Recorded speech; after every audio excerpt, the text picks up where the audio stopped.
Alright, what is going on, guys? It is Storytimes with Crimes here, or Shane Dryer.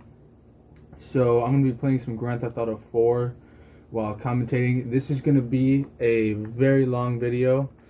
Probably about, I'm going to go with 50 minutes, and if it's longer, then it's longer, or shorter. So, I'm recording this currently on Christmas Day of 2021.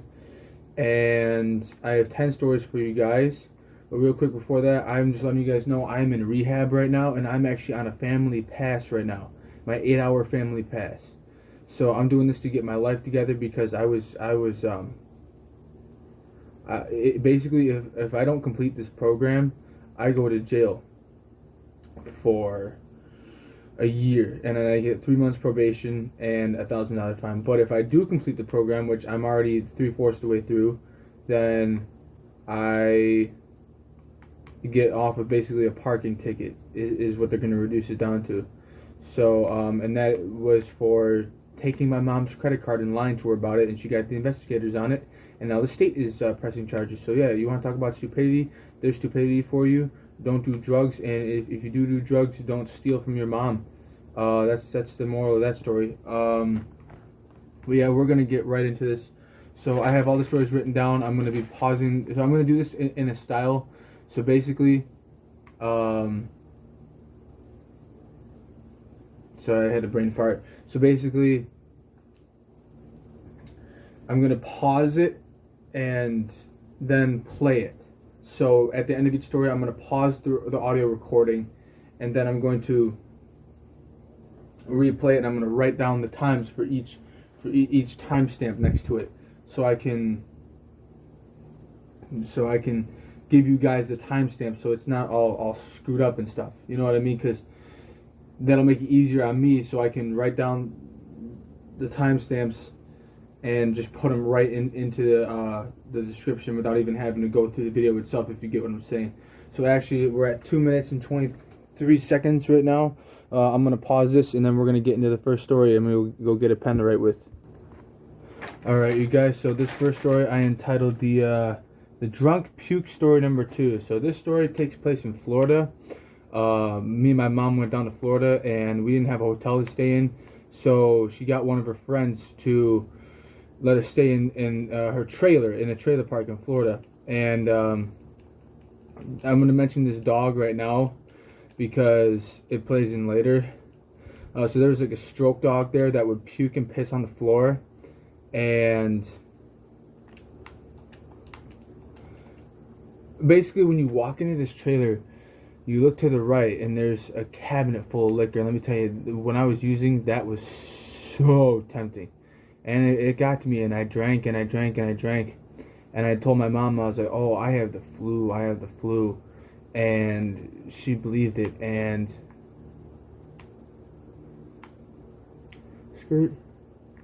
she believed it. And I was so drunk at one point that I literally, so the toilet was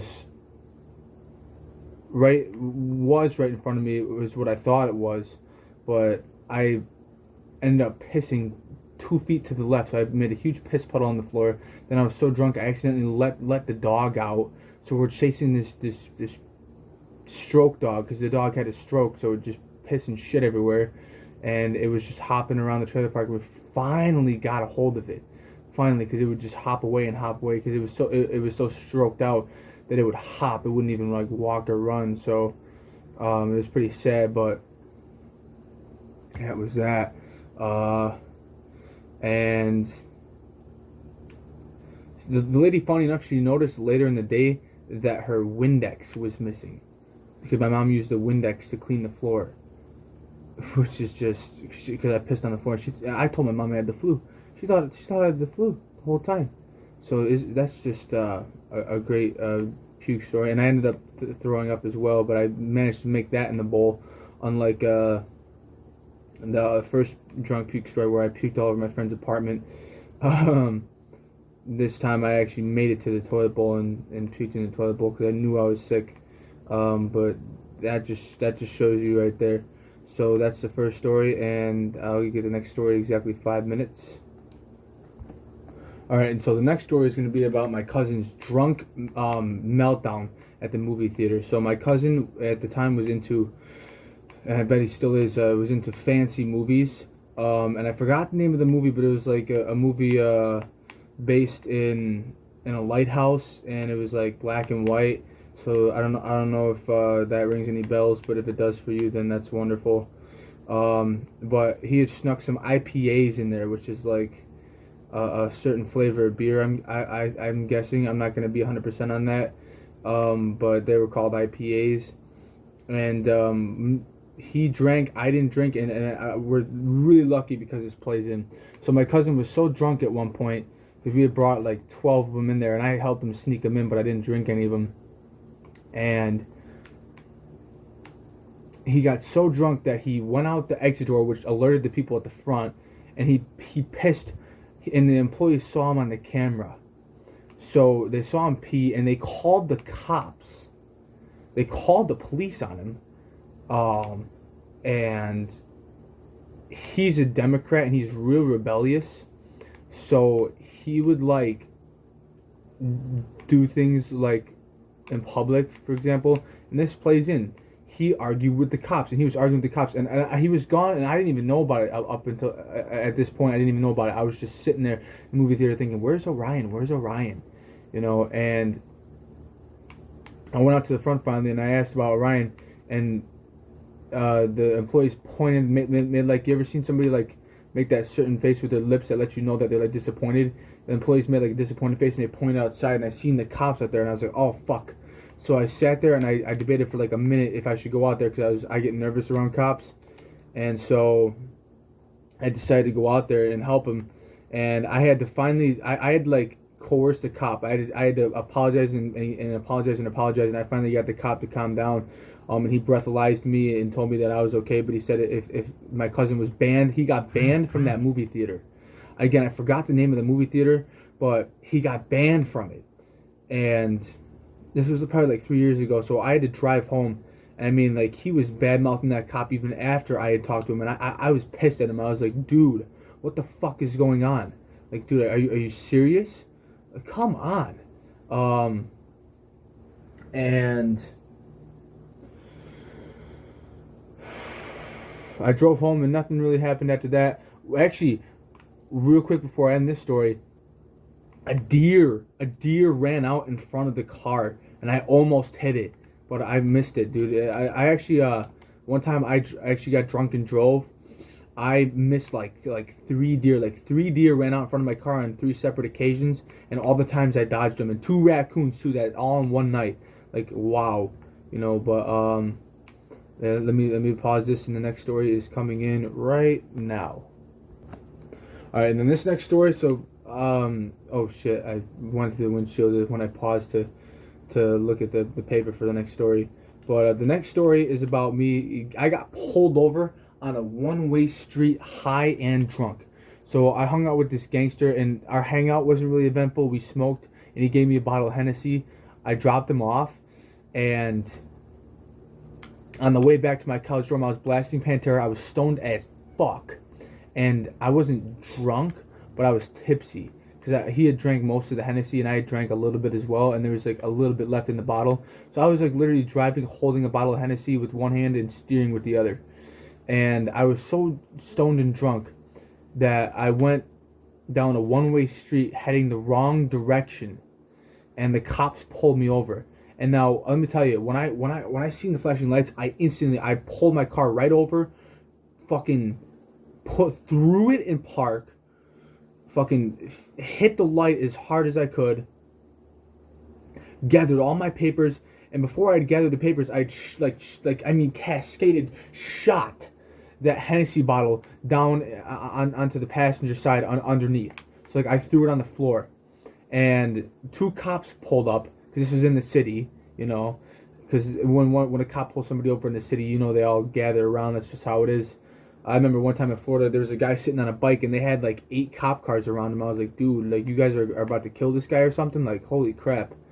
But I eventually managed to convince him that I was sober. I don't know how I convinced him. I was stoned off my ass, and I was even drunk. And what's funny is one of the cops came over and shined his flashlight into the car and aimed it right at the bottle, but he must have missed it because they let me go. And I had to like literally turn around. I had to back up my car and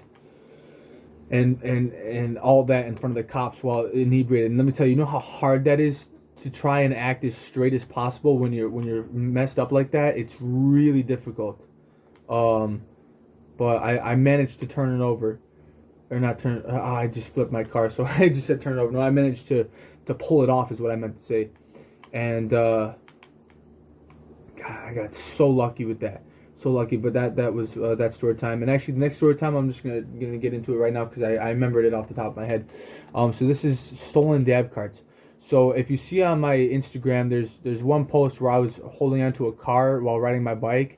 And those same kids, that was like us heading to my friend's house. And I had stayed at my friend's house that night, and he had gotten carts. And I didn't know it at the time, but these kids who I was bringing to that house knew about the carts, and they were heading there to steal them. So they used me. So Mason, if you're listening to the story on an off chance, please forgive me, because that was, and the reason I'm mentioning his name is only because the cops already showed up and were discussed about it, and we actually went to the kid. So basically, I'm gonna name this kid by name because he's a fucking rat and a scumbag. His name is Austin Gallagher. He's a fucking fat pig. They call him Tits because of how fat he is, and he's the same one that snitched on me for the dab cart when I got suspended for the entire senior year. There's my favorite car, the SUV. In this game, I have a favorite car in this game. I'm playing Grand Theft Auto 4. Oh yeah, I already mentioned that. And I had brought in there, and actually where I got that 4 tattoo, so there's 3 kids, and Austin Gallagher was the one who stole the carts, but the other 2 kids were just along for the ride, and the one kid had his mom's car, so they were able to make a quick getaway, and I didn't even know it. My stupid fault, where I was wrong, was I left them at the house by themselves. I left early, and that was when they went up and stole the carts, because I'm a restless person. I can't sit still for long, so I wanted to go for a bike ride. So that's the only reason. If you're going to say, well, Shane, why did you leave in the first place? Well, that's why. I know I'm really, it's bad. I understand. I really understand. But so Mason calls me and goes, Shane, what the fuck, because I'm over at another friend's house, because that's how I am. I just know everyone. And he's like, what the fuck, where are my carts, and I was like, oh shit, he took them. And so basically, I'm not going to bore you with what happened in between us going to the house to knock on his door, but we ended up going to his house, and I was livid. Usually I'm not a fighter, but I was ready to beat the shit out of this fat pig. And after we went to the house, his dad answered, and they tracked him down, and we got back, because he had already sold this, so this was like about 10 carts, and he had already sold like 5 of them within like an hour period. So we weren't getting those carts back, but Mason ended up getting back his other 5, and oh, that's basically all there is to that story. It was not great, but what am I gonna do, you know?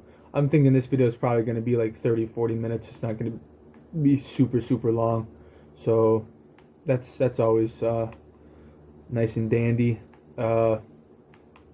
And I always hate, you know what I hate the most? Well, I love the ending of songs when like a song has like a declined outro. But man, do I hate like when I finish recording. I still have 6 more stories, I believe, to tell, but these are gonna go by pretty quick. So I always hate the decline, man. It's the worst for me. It makes me feel like empty and hollow and shit, because I feel like I'm actually talking to someone right now. That's how I narrate. I narrate as if I was talking to a real person. So yeah. But this next story is coming in. Oh, I hope that didn't stop the recording. Let me just type in my password. Nope, it didn't stop the recording. The recording is still going. Alright, let me see. I'm actually not even gonna press pause. Oh, I forgot to write down the timestamps. Damn it. Well, you know what? I'm just gonna keep going, and you know what? Just for you guys, I'm gonna go through and write down each timestamp. I'm gonna re-listen to this and write down each timestamp of each story, and I'm gonna actually get this timestamp right here. All right. So this next story is not gonna be super interesting. It's gonna be about the times that I've almost guaranteed the FBI was following me. So this one time I was headed from the city of Buffalo to the city of Rochester, or Henrietta, where I lived in my college dorm. And on the way back, I noticed I had been being followed by 2 black SUVs with tinted windows. And I'm not making this up, and you're going to think I'm capping about this. And I turned left, turned right, went down roads for long periods of time, made a bunch of different turns, as many streets as I could. And these SUVs followed me even after doing all that for 40 freaking minutes, dude. I can't make this stuff up. And another time we went to, we literally, there was a strip of road that was like, it looked like you would find like the hillbilly inbreds on it. It was like that type of vibe. It had like country on either side, and it was like a pothole filled country, nasty, dirty road. And that particular road had mushroom growers on it, and we had gotten shrooms and acid off of that street, and the road's notorious for it. Like all the kids in the town of Leroy knew, not all the kids, but out of my friend group, a lot of them knew that this particular road had acid and mushrooms on it, mushroom growers. And there was a Walmart. So basically you go down this long strip road, and at the end of the road there's just a random Walmart. Like, welcome to New York. Just a random Walmart. And when we got to the parking lot, it was me and 2 other girls, and we went into the Walmart. And when we got to the parking lot, there was this like dark gray Dodge Charger pulls up, and I could tell it was undercover because of the mirrors and the rims on the car. But and the guy gets out, and he's got like the typical khaki pants and a polo shirt tucked in. I mean, he's got like the telltale FBI. And he just gets out and just stares and just watches us walk in the Walmart. And the worst part about this is when we walked out and got back in our car, this man's still standing there. He gets in his car and we drive away. And he doesn't follow us, but dude, I found that to be very odd. And this car had all blacked out windows. It was some strange stuff, I tell you.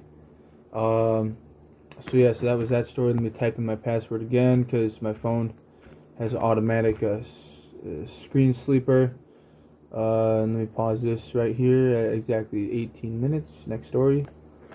So this next story, when I was 7 years old, my mom and I got into a car accident, and this guy was in the military. The guy who was in front of us, basically, I'm going to give you guys what the real story was, and then I'll tell you later what he had lied to the cop about. So this guy was in the military, and he had a going back party. He had gotten really drunk, and he was super tired. He'd fallen asleep at the wheel, and his car spun out. And my mom, what was I going to say, jerked the wheel to the left, and the impact just hit the left side, the right side of our car. So we got extremely lucky. My mom and I walked out without a scratch on our bodies. This was on the thruway, by the way. And the guy told the cop, this was during the winter, so the guy had told the cop that, and actually, if I think about it, if I was 7 years old, this was 13 years ago, to the day, because this was Christmas Day, because he the day after Christmas. That's 13 years ago, but he had told the cop that he had hit black ice, and the cop went up and down the road and literally looked and said, "I don't see any black ice." And he said to the guy, "If I find one issue with either of these two, your license will be taken away forever." And I found that, I was like, wow. At the time I was a kid, but now that I think about it, it's really shocking. It's like, damn, dude, like, don't mess up, you know, don't screw up. It's the moral of the story. But yeah, that happened, and we got away without a scratch, and we're lucky with that. So That's that story, and I'll write this down, and this one in exactly 20 minutes. Alright, and this next story is one of the last stories. I thought this was going to be like an hour long, but it actually turned out to be only closer to like 25 minutes. But this next story involves two separate stories, but I'm just going to merge them into one. So my friend, he had like one of those loud mufflers on his car, and we went by the police station in Leroy, and the dude literally, this is Jay from the Slit in the Throat story. The dude literally guns his muffler, and of course, what do? We get pulled over. And now at this time, I had acid in my pocket. Let me tell you, you do not want to get pulled over when you have acid in your pocket. But my friend ended up sweet talking the cops, and he got let off with a warning. And that was that. Oh, there's the cognoscenti. That rarely spawns on the street. Only place you can find the cognoscenti is at Mr. Pegorino's house. And another time, I remember I was sitting in the Bosie's bus. That's when I was suspended, and my friend Jay had his car, and I'm sitting there just sleeping, and I open my eyes, and the bus is literally about to pull out of the Bosie's parking lot, and I see my friend's car smash into the back of another car, and I'm like, oh, what the hell, Jay?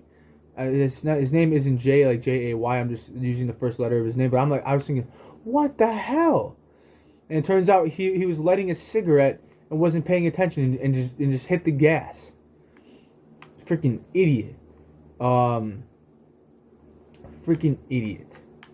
So yeah, I'm gonna pause this and then write down the timestamp, and then I have three like basically small things to add to the end. But this is the story finale. This is the story time finale, man. This is it. So, and even though I'm playing Grand Theft Auto here, I'm gonna buy Far Cry 3. I'm gonna put some of the Outpost gameplay from Far Cry 3 on here for the background of this video. So, I'm just type in my password and pause the video. Alright. So this last little blooper was one time I was, not blooper, but little part. There's three little stories I'm going to tell here. One time I was walking on the side of the road into town again, as per usual, into the town of Leroy, and I had 3 beers on me, and a cop rolls by, and I was drinking one, and I see the brake lights go on, I see him loop around, and it's the same incident as before, when I got picked up on the side of the road, with that 2-in-1 story. I'll have that linked since I mentioned it. I'm actually not gonna link. Actually, no, I'm not gonna link it. You can go find it yourself. You're a big boy / girl. You can find it yourself. Because this is a storytime finale, and this is my story times. You know, I mean, like, I've done a lot of effort, put a lot of effort into things, and haven't gotten much in return. So I'm just gonna keep going and keep pushing forward till I die. But so anyways, I take the 2 beer cans that I already have, and I throw them off the side of the road, and then I take the one I'm drinking and chug it and toss that. And the cop pulls up, he goes, "You alright?" I'm like, "Yeah, I'm okay." And he's like, "Well, I have to give you a ride into town," and I declined, and he actually let me go this time. He was like, "Alright, you know, but he said, you're not supposed to be walking on the side of the road." And I was like, "Okay, I'll keep that in mind next time." And as soon as he pulls away, I went and snatched up those beer cans. What do you know? And then that crazy old lady's house, what's real funny is, you know, I said I threw shit on the side of her house?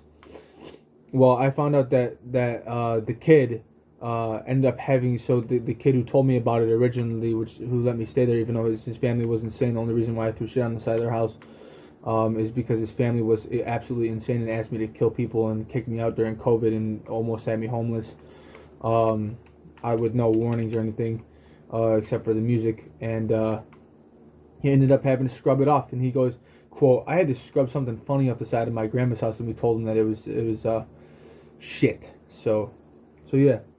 And this last one, it's going to be about the time I went to one friend's house, and he told me, because his dad was real strict, to crouch behind his dad's car and wait for him. So I crouched behind his dad's car, and what I didn't know was that he got busted inside with the cart.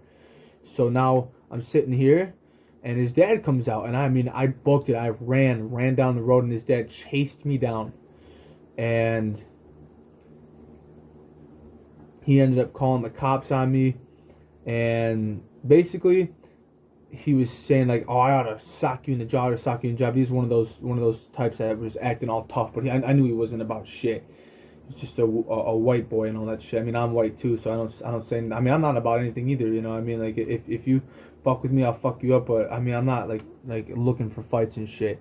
But this guy ended up actually giving me a ride after all. He ended up feeling bad for calling the cops, and he gave me a ride out back to my aunt's house.